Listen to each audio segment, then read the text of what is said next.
Welcome back to Critical Mass Professional Practice Series. Today's episode explores how practitioners are actively integrating more balanced relational approaches into their work and moving beyond theory into lived embodied leadership.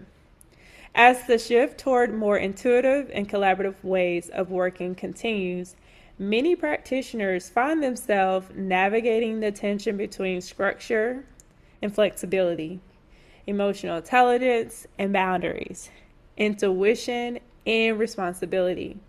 This conversation focuses on how these dynamics show up in real client work, business practices, and decision making. It invites practitioners to reflect on how they lead, where they overcorrect, and how to build a practice that is both supportive and sustainable. So, understanding that a shift is happening is one thing, but applying it in our work is something else entirely. For many practitioners, this is where the real growth happens, not in the concept, but in the practice. And how we make decisions, how we hold boundaries, and how we show up with clients in a way that is both present and responsible. This conversation invites us to look honestly at what it means to embody balanced leadership, not perfectly, but intentionally, to explore what's working, what's challenging, and how we continue refining the way we lead and support others. Today, joining me in this discussion is Ken Clardy, elder and high priest of Mystic Crow Wiccan Temple in Greenville, South Carolina, founder of the first state chartered and recognized Wiccan Temple and Seminary opened in South Carolina in 1990. Ken is involved in working in the community to educate, build trust, and to help dispel misconceptions and erroneous beliefs about our faith. Ken has been on the board of directors for Greenville's Interfaith Forum, as well as South Carolina Upstate Pagan Pride and Carolina Pagans, an educational and networking organization put on by a number of individuals in the local community. Ken is now a retired psychiatric nurse, which helps when it comes to counseling with people working through some of their issues where it may come to spirituality. In addition, providing open Sabbaths and events for anyone who's willing and wanting to attend. Welcome, Ken, to today's conversation. How are you doing today, Ken? Hello there. I'm doing great. How are you? I am doing good. I'm excited to, dive into this conversation and kind of hear, you share your knowledge and perspective. Okay, well, I'm glad to be here. Thank you for having me. You welcome. Ken, do you mind sharing with everyone a little bit about yourself, kind of, what you do, what you've done, just so people can kind of know who you are? Well, I am a 65-year-old widowed man. My wife passed in 2010. She and I and my cousin and his wife found Wicca just by happenstance.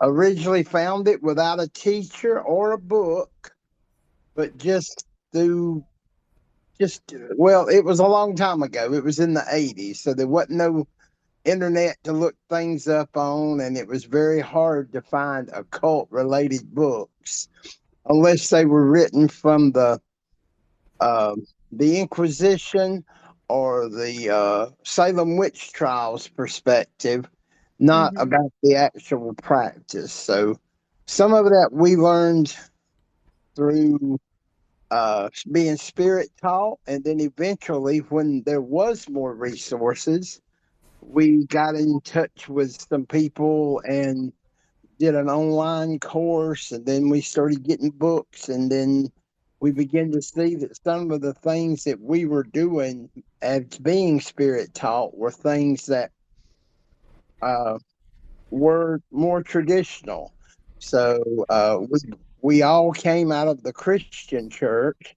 I used to be a prayer counselor at a Christian TV station, and I Mm-hmm. also used to travel with a a deliverance minister in a gospel tent, and worked there, helped that out.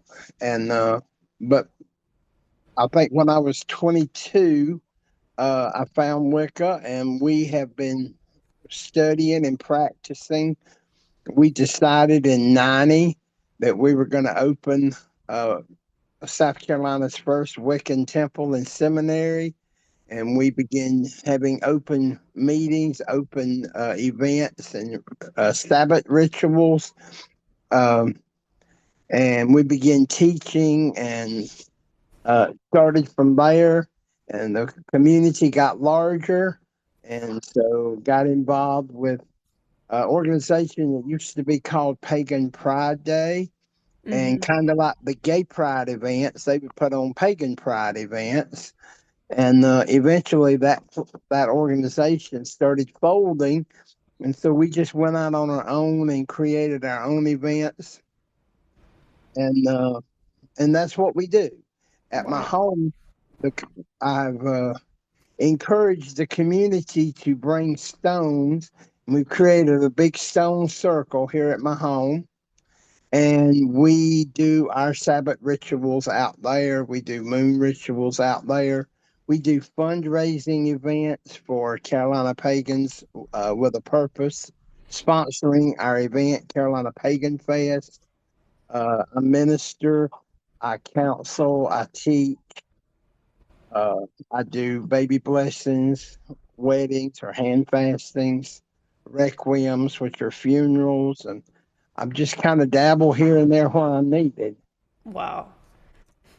You are just well rounded, you know, and I feel like when y'all started it, not having all the resources because, it was a different time than it is right now. Mm, And then mhm. just being able to build that from the ground up and and then eventually, get access to resources as y'all grew this organization. I mean, I feel like that's really powerful.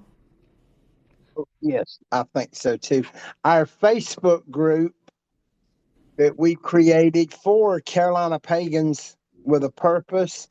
Like I said, the purpose that we do it is to have our big annual event, but we Mm-hmm. allow all the groups that are interested in the area or even further away, if they're wanting to have a class or a concert or a seminar or whatever, we allow them to come on there and advertise their events, their rituals, their particular tradition, because it's about all of us sharing and none of us stepping on the other one's toes. Mm. Uh, when the community circle was built, also, I made sure for the first 2 entire years, every Sabbath was done by a different group or a different tradition or a different faith path. So Mm-hmm. everybody would be represented, and God and Goddess in all their many forms would be accepted. Wow. No, I think that's beautiful because I mean, being able to be in an environment that honors every walk and path and what people choose to believe, and not even judge them is that speaks to the type of organization and the community that you have built. I'm like want to come one day because it sounds like a place that I want to enjoy myself. So Well, if you're on Facebook, yeah, there's a group called Carolina Pagans with a Purpose. yeah. And then there's another one called Mystic Hideaway Community Circle. And both of those are tied to this. Wow. So when it comes to, being in this leadership role that you hold, even though you're not like, saying that your title is a leader, you do carry when you're in these spaces and you organizing these things and these different events and bringing people together. That's kind of embodying the leadership when you're in those moments. Where do you like how do you balance embodying a leadership that is focused on balancing intuition, structure, and responsibility?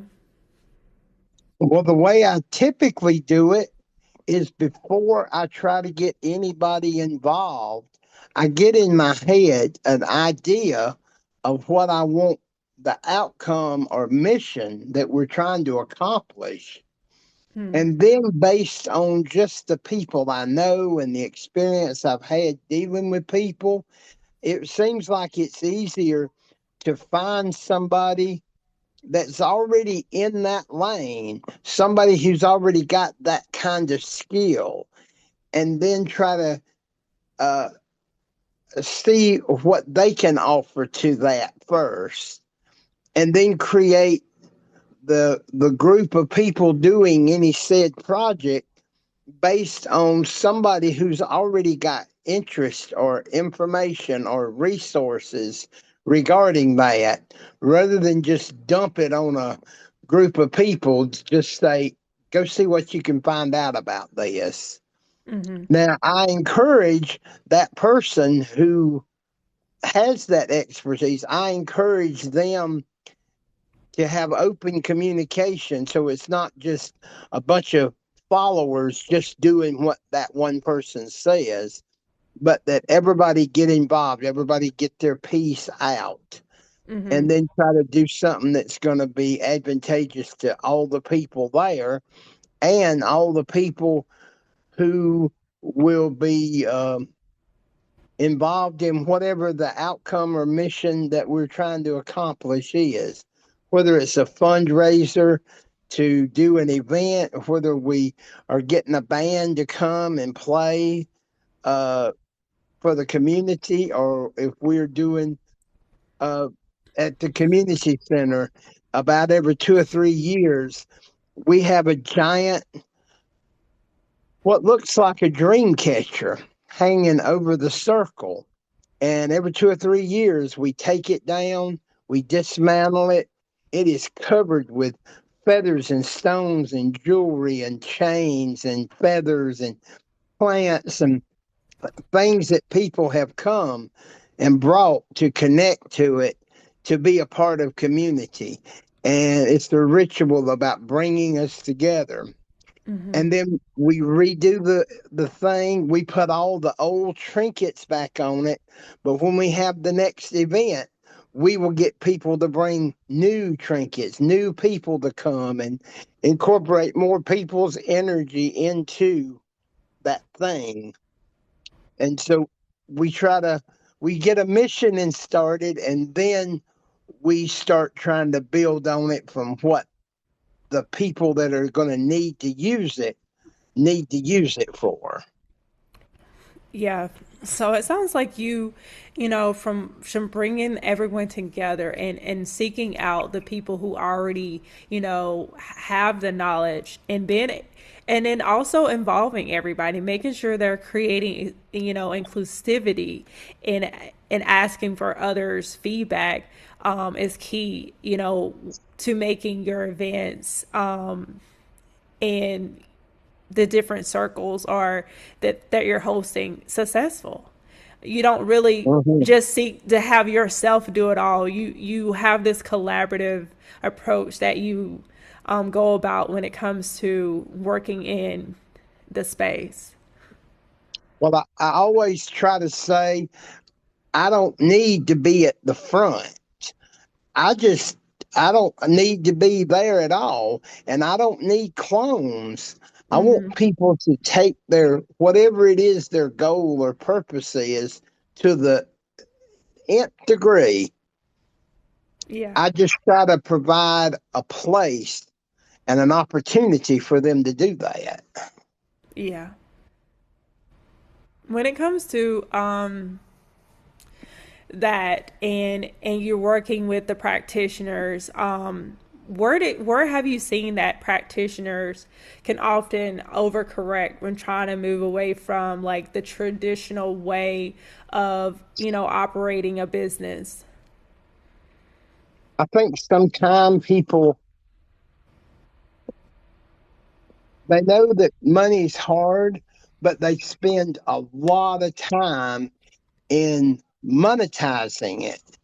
And monetizing it, we all have to work. We all have to have money. I get that. But sometimes monetizing it can take it out of the spiritual perspective and make it so much of a business that people lose track of whatever the purpose is.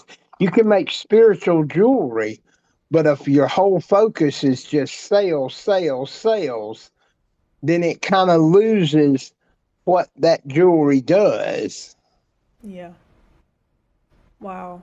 So really making it about the mission, not really making it about, money. When you're helping others, whether it's the jury, example, and if your main focus is like how many necklaces with this crystal can I sell, instead of thinking about the impact and how many people are you helping? What could this jewelry mean for someone when they wear it? And just stepping away from just being so money focused, because it Mhm. does take the heart out of the business. It's like usually at our big annual event in October, usually it's the first Saturday of October every year. But Hmm. this year there was a schedule snafu, and I think it's the second Saturday this year. But but we have usually about 40 vendors. We don't charge them a whole lot. We just charge them enough to kind of break even so we can pay for the property. And we don't charge anybody anything to come to any of the events. Hmm. Uh, our big event, the only thing we ask is that you bring uh, non perishable food items for people or animals. And we always have a charity that we give it to on both of those every year. Mm. And some years, well, we hadn't the last couple because it's since COVID, it's just been a little difficult to do it. But for a number of years, we had the blood mobile come out and take blood sample, blood donations. Yeah. Uh, and now what we do, we'll say, well, if we can't get them out here, if you will give a blood donation within like a period of a month before the event, that everybody that does that will get some kind of little trinket or prize or something just to acknowledge that Yeah. they donated for the cause. It's like you make it about the mission. You don't really make it about like how much money can we make from this, from this event. It's really Yeah. about bringing people together for a purpose, and Hmm. understanding whenever you bring people together for a purpose, you're going to make money, that's going to be automatic, but not really thinking about, okay, this amount of people come, this is how much money I'm going to make, right? Right. Absolutely. Well, I think when you plant seeds to get money, you might get money, but then you're not getting the other stuff.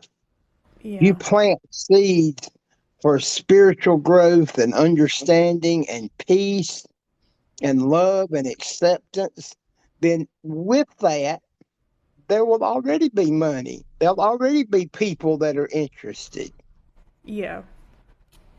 Because that's just the fruit of doing that. That's just Yeah. going to be automatic. Yes. And oftentimes, whatever methodology that the leadership is showing kind of sometimes can give an example that those people coming, they will start mimicking that more Hmm. so than the gimme, what can I get out of this mindset. And when you start prioritizing peace and love and fairness and equality and open mindedness, it helps people to follow suit with what they are experiencing or what's being demonstrated to them, that they will fall in line with that just by natural cause and effect. Yeah. So for practitioners, what what does it look like to be emotional intelligent in a practice without leading to overextension? Well, I think you have to know what your strengths are, either a person or a group, organization, or whatever. You have to know what the strengths are, but you also have to know what the weaknesses are. Yeah. And uh, you need to be committed to whatever your purpose is, but you can't be so committed that it gets to where you're railroading this mission through without having people on board, Yeah. just pushing it because this is what you want to accomplish. You have to give space and time for other people to feedback before you put these hard and fast things out that everybody's supposed to align with. Yeah. So understanding, not just putting things out there before you even, if, and especially in a group setting, if you're putting out all of these things and, you're taking over and you're not really allowing everyone to play their part when it comes to their strengths. And, you're taking all of these different parts that can lead to overextension. It can Mhm. also cause some division between the people who you're working with if Yeah, if you're doing absolutely. that. Right, absolutely. And we also have to remember that as leaders, whatever we're saying, whatever we're doing, whatever we're thinking, the actions that we take, if they can't be congruent, then nobody can follow. Yeah. You have to be consistent and congruent where it all links together. People can't follow a map if you don't have a destination, especially one they've been included in creating or co creating. Yeah. So when it comes to that co-creating and collaborating, how can they how can they have clarity and direction? How can they maintain that when it comes to collaborating in those spaces? I, me and the board, we have an open door policy for ideas and suggestions. And when people say, well, can we do this? Or what about this? We will put it to a vote. Or, I mean, if you're interested, let me know. And are you capable of helping to bring whatever this is about that you're trying to do? Whether it's a healing tent or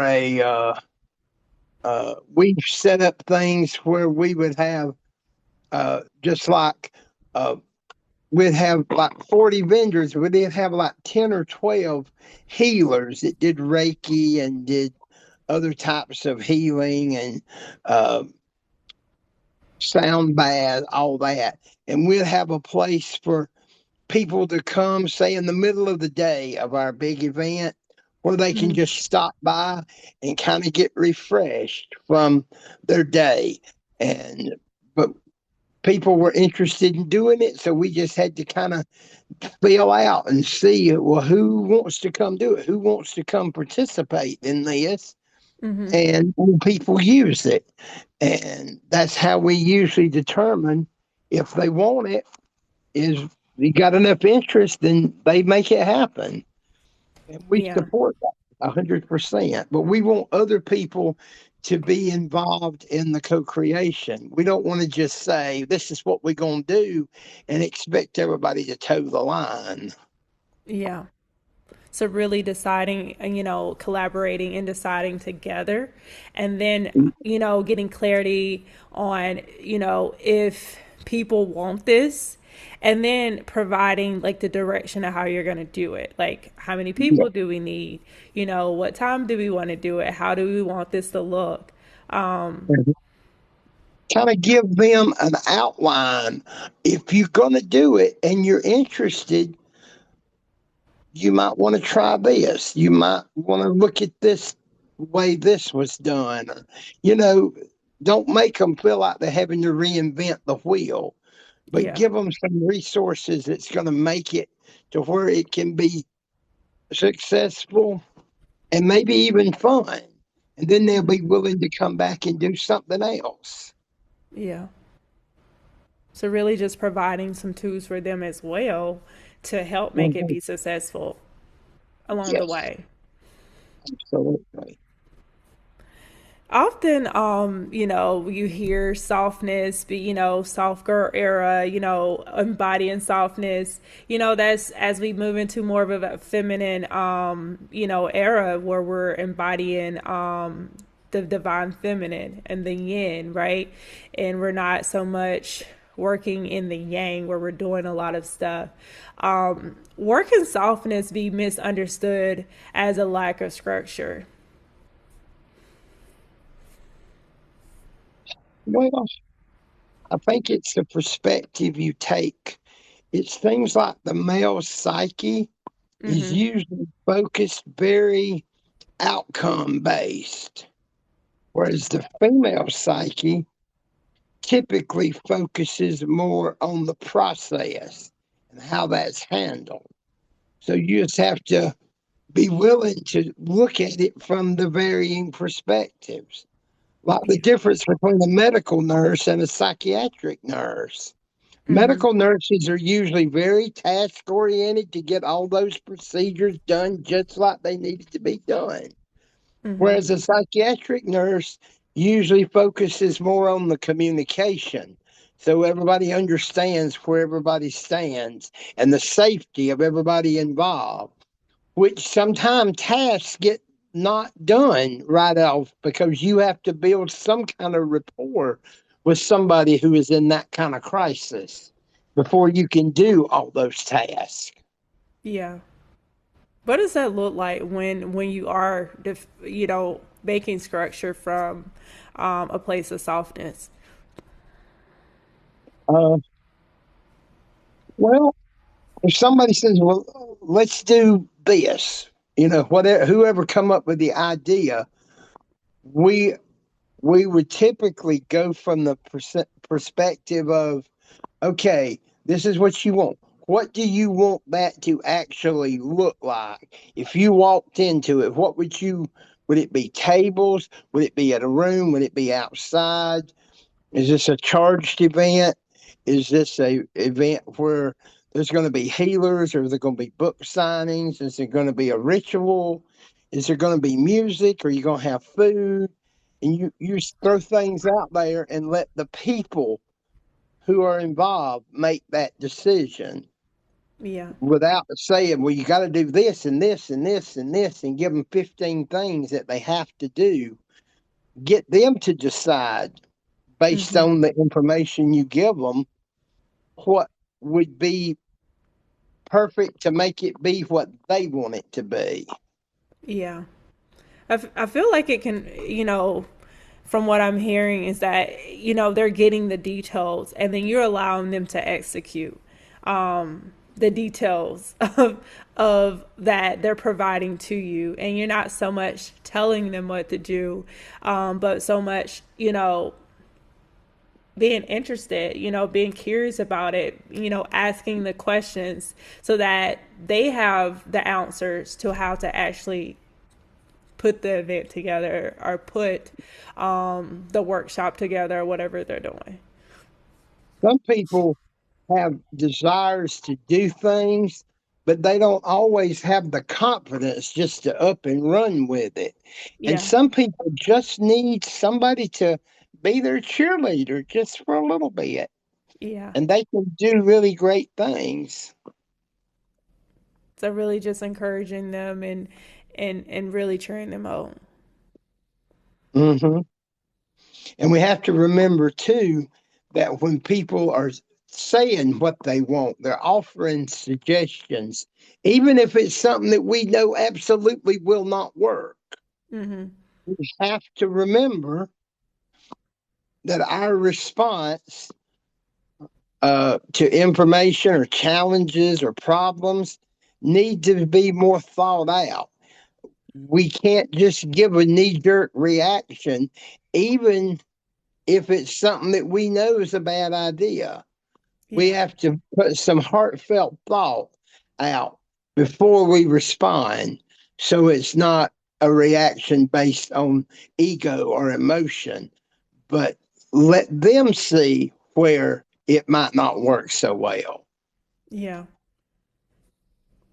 Yeah, really thinking about how you respond because again, you could hurt someone's feelings, you could cause someone not to even want to, be part of the organization or whatever we're doing, right? So understanding. Whole thing, yes, because it's about bringing people together.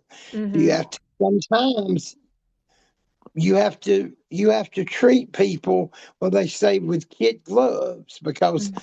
there's so many hurt people and so many people that are are slow to involve themselves because of their history with other situations, that when somebody really does come with the attitude they want to do something, then you Mhm. got to foster that and you got to give them space to do that. Yeah. How do for practitioners, what are some ways they can navigate where intuition and their logic doesn't align with, their mission or align at all? Like, how do they navigate those moments? Well, I always, whether it's in this setting or any other setting, I always say that based on wherever you are spiritually, that either you meditate on the decisions you're making before you just jump out there and do it, or you pray about it, or you seek counsel from somebody that you really trust, Mm-hmm. or maybe somebody else is doing the same kind of thing. And just to encourage people or empower people to make decisions and to step out on that limb to do something maybe out of their comfort zone. Yeah. Um, I think leadership has to be based on intention, better than just uh, fear or urgency or chaos. The person has to feel comfortable doing what they're doing, or Mm-hmm. they're not going to do it, or they're not going to do it well. Wow. Wow, I love that what you said. Like they have to be confident, or they're not gonna do it, or they're not gonna do it well. And that's probably where the misalignment feels when they're navigating that, maybe they are misaligned with it. And that's why they don't want to do it. Or if they do Right, it, it doesn't get done well. right, right. So really understanding the intention that you want, and that's going to kind of help you navigate those moments. And for people to understand that you don't have to have a three-ring circus with flashing lights and all this wild hoopla. Sometimes the simple, the easy, the heartfelt moves way much more energy and success than all that flashing lights and all that good stuff. People want all that stuff because it draws attention, but you don't need that stuff. Those aren't the things that people go home and remember or think about. It's those times that people's hearts are touched, their lives are changed, and they feel connection and they feel acceptance. Yeah. So I don't really need all that flashing stuff. It's really about how did they feel while they were there, regardless of Yeah, what flashy tools you were using, what music you were playing, and the nice instruments. How did they right. feel while they were there? Hopefully they'll feel at peace. Hopefully they'll feel that uh, that it's a safe space where they can come and express themselves and not be judged or ridiculed because of how they dress or how they work or uh, how they live or what their sexual preference is or what their race is or even the specifics of their spiritual path. Yeah. So just creating a inclusive space and making people feel safe and supported and creating a non-judgment place. And you have to exhibit that Mhm. to the people that are coming so they will know how to exhibit it to the other people that they meet. Mm. So if you don't embody it, it's like you can create that space, but if you don't embody it, then the people are not going to be able to embody that themselves for the people who came to. Like the Bible says, it becomes like a sounding brass and a tinkling cymbal. Mm. It don't give music. It just makes a sounding brass and a tinkling cymbal. And so, what are some ways, people can start to embody their authenticity? First thing, you have to know what your authenticity is. So many people don't know themselves. They don't Hmm. know their weaknesses or their strengths. Hmm. And you have to find that out. Find out where you really do stand. And Yeah. then be proud of that. Stand there unapologetically, hold space for someone who's different without judging them. Hmm. Allow them to be who they are authentically are, as they have allowed you. Wow. So, really, just allowing people to be authentic as you allow yourself to be authentic Right, in this right, space. right. And there's not a lot of places you can go that what I call a non-judgment zone. Yeah. And when you go somewhere that does exhibit that, I don't care what you believe or what you are, what Mm. race or who you love, none of that. If you Yeah. go somewhere where it is a neutral, non-judgment zone, it really does make you look at things way different Yeah. than you typically do, especially in the days that we're in now, where everybody seems to have an axe to grind with everybody. Yeah. I think we're moving to, I mean, I know there's a lot of noise, but I feel like as we shift into, this new timeline, that a lot of people are going to be moving to spaces where there's more inclusivity and where they're celebrating people for their differences, where different religions and whatever people belief systems will be able to just be in different spaces and allow people to actually be who they want to be. Yeah, And, that, and that would be my prayer anyway. yeah. Um, as we wrap this episode up, I wanted to ask you one more thing. What is some practices or systems that support you in your day to day with maintaining balance in your work?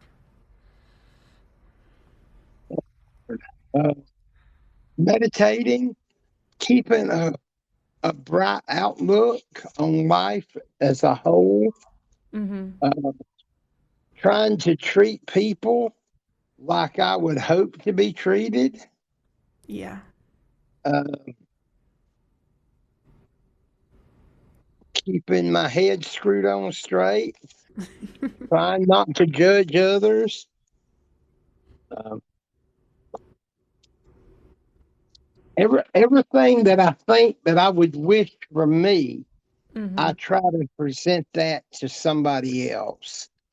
Yeah. If I need it, if I want it, if it makes me feel complete, then why would I not offer that to somebody else if I'm expecting it in return? Yeah.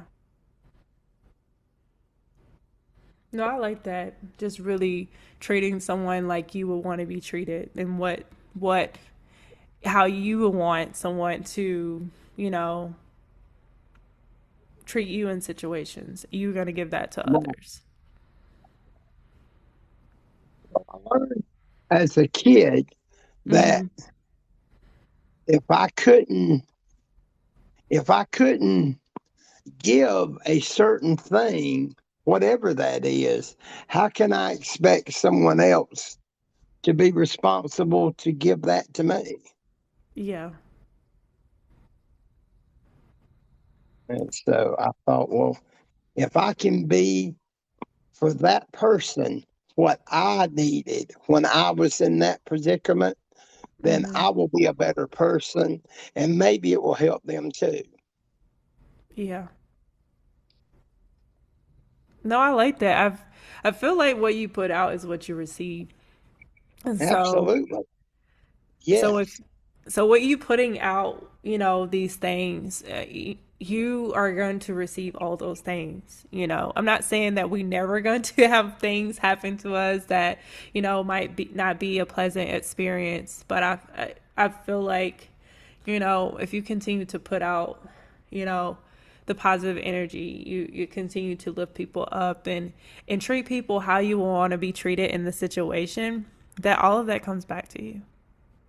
Oh, absolutely. And I see it every day. I see it every day.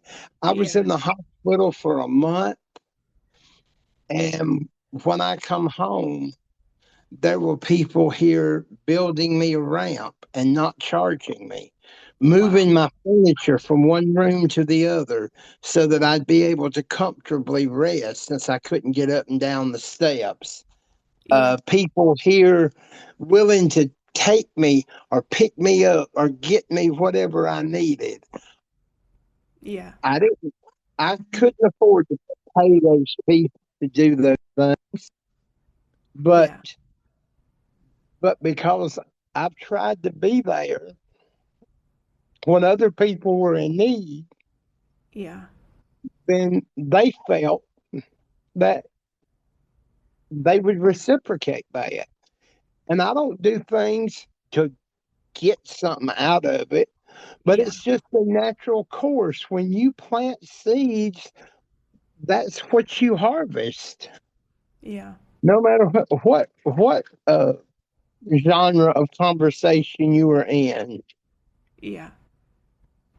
Yeah. Regardless of what seed you plant, you're gonna get whatever the Yes, crop is. Regardless if you plant a seed of deception or a seed yes, of love. right. And when you plant seeds of worry and doubt and Yeah. confusion, Mm. that's exactly what you got coming down the road to you. You have Jeez. to get control of what's going on in your own head. Yeah. And some people just kind of take it as it comes, but you have to be a master of your own thinking. Yeah. So I feel like what you think, you know, manifests.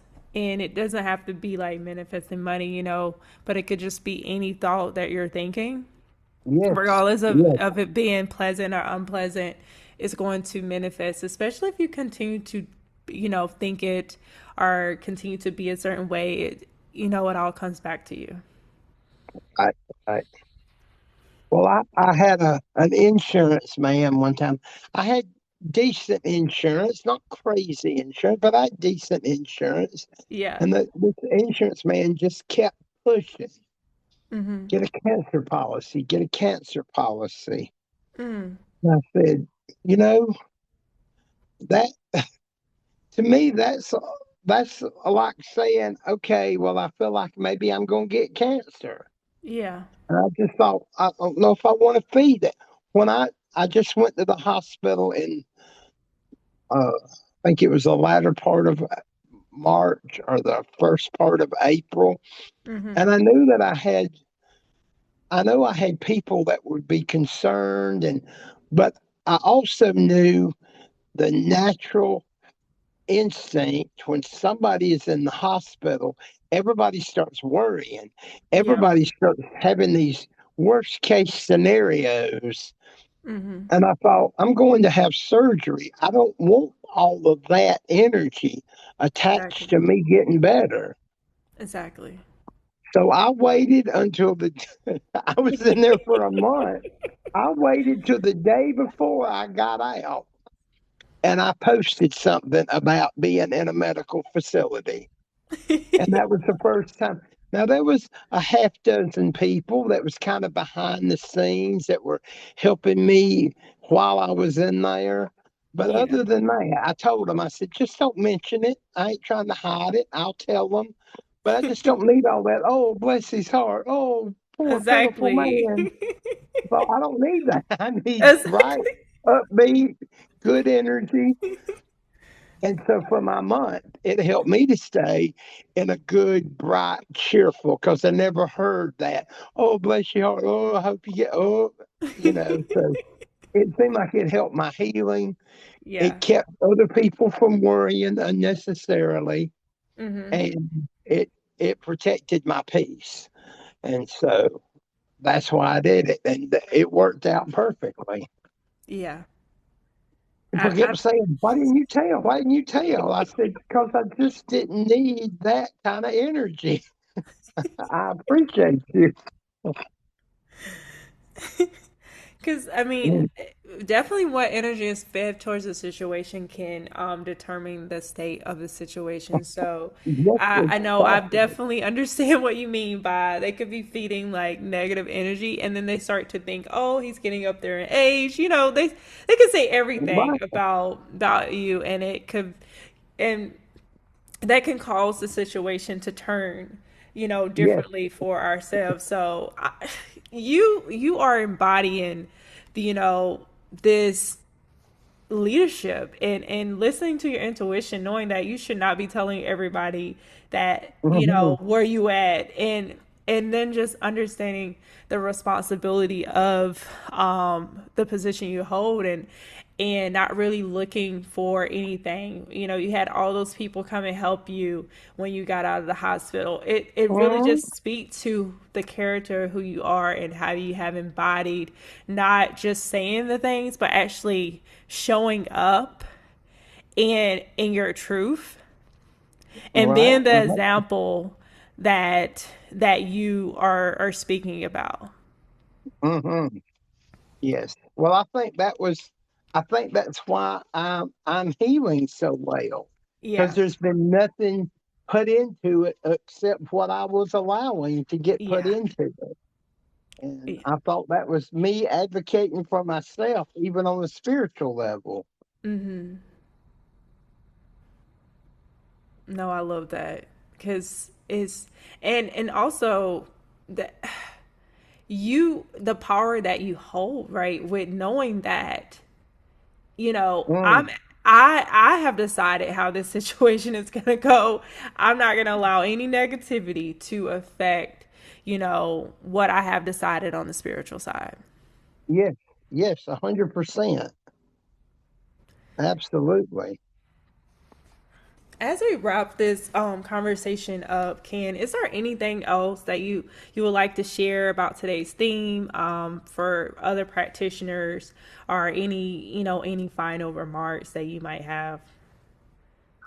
Well, I will say this. I was a little apprehensive about signing up to do this thing because I really wasn't sure exactly what I could offer in information or suggestion or ideology. But I don't know. I'm glad I did. I think it's been enlightening and helpful, and hopefully somebody will hear it that it'll make a difference with them. Yeah. It actually has been honestly helpful for me. So I know if I'm getting, help throughout this conversation, I know that, our audience is also going to receive, that same help that I'm getting right now. So that's Awesome. that's another reason why I love these conversations, Ken, is not even just for just the audience, it's also for myself as a practitioner. Yes, absolutely. So I do appreciate you in sharing your knowledge because you do have something to offer. And it has been, like I said, very helpful. Well, thank you. I appreciate that. I appreciate the opportunity to be on here. And it was amazing. And I really appreciate meeting you. And I'd Yeah. love for you to come to Mystic Hideaway or come Yes. to the Carolina Pagan Fest or come to one of our crazy fundraisers. We have the most hilarious fundraisers. Some of them are really sweet. Some of them is really weird. We have a we have a pie day celebration where Yeah. everybody brings two identical pies and we Yeah. cut one up and sell little slices for samples. And then we have a drag queen come in and auction the other pies off. A drag queen named Moon Pie, full grown man with a full grown beard. It is absolutely hilarious. Yeah. We have a hot dog sale where we call it Dogs and Drumming, Oh my and we God. bring in people that are drummers, like tribal drumming kind of, and Yeah. some of the fire community that juggles fire and spits fire, and they perform while the hot dog thing is going on.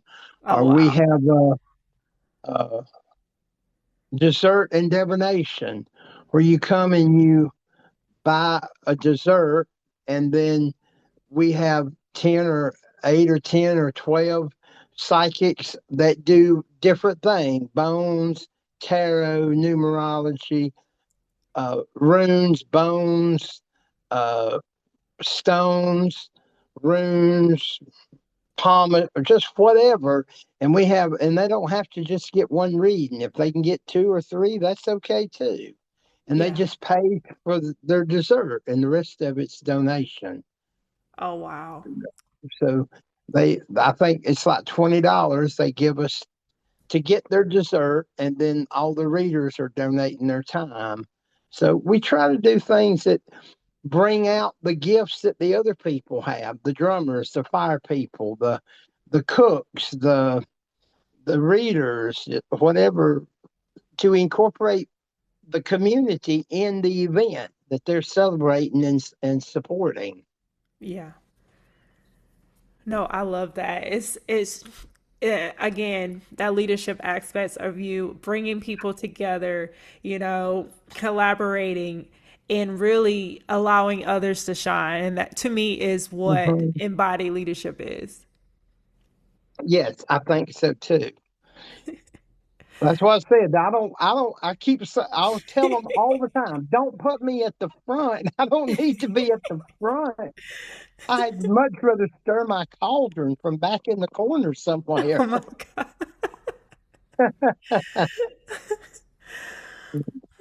Well, thank you, Ken. I have enjoyed meeting you and enjoying this conversation. Um, I'm going to go into my closing integration questions, but I do appreciate you for being here and me meeting you. And I'm definitely going to come to one of your events because they sound so fun. And anybody They are. local to the Greenville, South Carolina area, please look Ken Clardy up. And also go to the Carolina Pagans with a Purpose and Mystic Hideaway. We will have all of these details in the notes as well. That Um, Carolina Pagans with a Purpose, it started with just me and a couple other people, and there's about 7,000 people in there now. oh my God. It has really just blown up. See, that's the power of, not really focusing on the money, but focusing on the Mhm. purpose and the intention Yes, of the group, and you're going to grow regardless. yes, absolutely, absolutely. We sold not this year. This year was kind of wasn't the best year ever, but Yeah. we've sold 2,000 pies right at my dining room table before. Oh, wow. $2,000 worth of pie. That's kind of crazy. That's a lot of pie. I know. I know. That's what I kept saying. That's a lot of pie. But I just appreciate you. I appreciate everything you've done. I appreciate you being the host that you were and our hostess. And you're always more than welcome to any of the events that we have. Thank you so much, Ken. Mhm. All right, so I'm gonna read my closing integration questions for listeners. These are some questions that I want you to ponder to really think about, like how are you showing up in your embodied leadership, and also how are you being authentic when it comes to embodying the leader that you are in your practices. So the first question is, where do you tend to lean in your practice? Towards controlled or over accommodation? How do you currently make decisions within your work? What boundaries might support more sustainability in your practice? And what does balanced leadership look like for you right now? As we begin to embody these principles in our work, we're also invited to take a deeper look at the responsibility that comes with how we lead.